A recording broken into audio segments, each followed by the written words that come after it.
Hey everyone, Pastor Chad here, and I just wanted to share a really exciting announcement for you. Many of you know that we have been gathering in this space, and the last few weeks we've been gathering with about 150 to 160 people, which is getting pretty close to the number that we can fit into here and provide still proper physical distancing. We've also been engaging with praise teams up front as we've been learning how to engage in worship a little bit differently than normal, but still being able to worship our God here in this space together.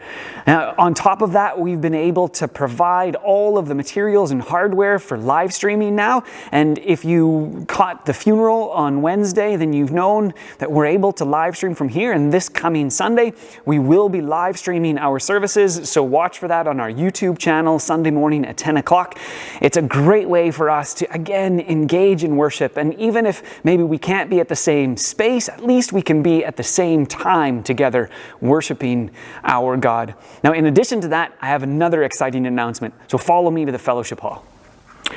Now, here is the other exciting thing that I wanted to show you. We are ready to open up our fellowship hall for worship services as well. As you can see, we've got a screen up there with a sound bar, and the same image that will be projected and that will be live streamed will be streamed into this space as well. So now we have space for about another 100 people to gather together in worship. And so we've got space now to gather about 250 people into the building, and we can worship all together at the same time. Now, one of the things that I want to recognize is that this has been hard for all of us. This has not been ideal. This has not been a whole lot of fun for Pastor Dana and myself trying to figure out all of these different ways and all of these new ways to do things. We're missing out on being able to worship in the same ways. And even though now this space is open to gather together in worship, it's still not really open for fellowship because we're not really able to gather with a sufficient number of people due to the limitations of some of the COVID recommendations and restrictions within our community. And so as we continue to protect one another and to protect our community from a massive outbreak, we're able to still gather together. And I've heard from so many of you that this time has been hard and difficult, but there have also been an openness, and there's been an experience of God that has surprised you in the middle of this time that maybe you wouldn't have even been able to engage with if things had been quote-unquote normal.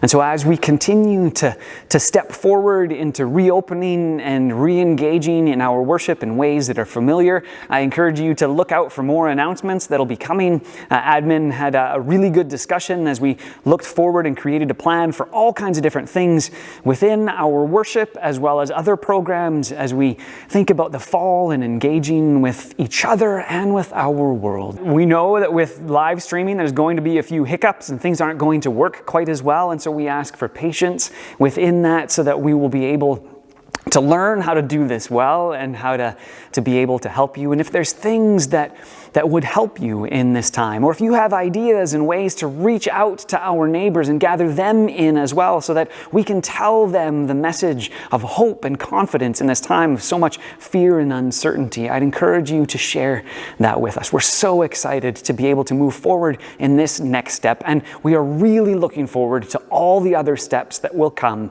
as we continue to reopen and to re-engage in some familiar and in some new ways as we seek to worship our God, to love one another, and to serve our world.